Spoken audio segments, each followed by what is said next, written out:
Hey guys, May the 4th be with you. Gee, I really hope I post this by May 4th and I'm not too late and it ends up being the next day. Anyway, look, I realize that saying May the 4th be with you is a major spoiler for things that happen in Star Wars. I mean, you might not know that that line ever happens if I didn't spoil it for you right now, so I'm sorry about that. I should have put a spoiler alert. But let me tell you about spoilers. So you know on forums, or maybe you don't know this, in case you don't, I didn't know this, on forums you can post things with what's called a spoiler, and it basically makes it that it hides part of your post, so that either you don't give something away, or you can just use it to make your post shorter if you're like making a really long post and you're like, here, read this if you want to, spoiler, then they click on the spoiler and it gives them the full post. Otherwise, people can just scroll by it so you're not taking up a ton of room. Well, I pretty much never use forums, so when I was trying to create a spoiler in a forum post, I had no idea how to do it. I saw something online that said like, just put the word spoiler in brackets and then there you go, you'll have a spoiler. So I typed up a whole post. It had some information in it that was a spoiler, and I tried to make it have the spoiler tag so it would just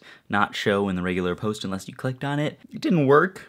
It ended up just being like, spoiler, and then it said the thing, and then it said spoiler at the bottom. As it turns out, you need to put a slash in front of the second spoiler, otherwise it doesn't hide anything. Yeah, so I edited that post when I figured it out, and asked me to give a reason for editing the post, and I was just like, I don't know how to use spoilers. In any case, that makes me look silly, but hey, I know how to do it now. You know, I've always thought spoiler alerts are kind of useless in most contexts. I think on forums they work well, but in just like a conversation, or if you're watching something or listening to something, and they say spoiler alert, you don't know how long that spoiler's gonna last. So you have to like mute the program or whatever until you think they're done talking about it, and then turn it back on, and then it's like, oh, you turn it back on right in the middle of it and you get everything spoiled. It just doesn't work, it's a bad system. But maybe that's a good thing, because according to some studies, spoiler alert, I'll tell you the results of the studies, they show that having things spoiled and actually knowing the end of something before you experience it, like a movie, improves the viewing experience. So yeah, spoiling things is actually good. Except milk and children. Avoid spoiling those things. And other perishable foods.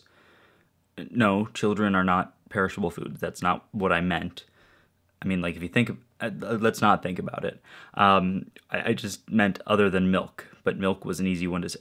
This has gotten to be too long of an explanation. I've been saying spoiler alert a lot, and it made me kind of think it could go in like the middle of some words. Like, you know how that one guy from that one show, I don't actually know what show it is, I'm sorry, I'm a fake fan. I haven't seen it, so don't spoil it for me if you know what show I'm talking about. He says legend, wait for it, dairy, I think something like that. You could do that with spoiler alert too. Like, let me give it a try. Fanta, spoiler alert, stick. No, that just sounds like I'm making a bad ad for a soda company. Magni, spoiler alert, Ficent. That's just awkward. Aw, spoiler alert, some. I actually like that one. That's gonna be my new catchphrase. Alright guys, that's about it for today. So spoiler alert is gonna be the end of the video in like 3, 2,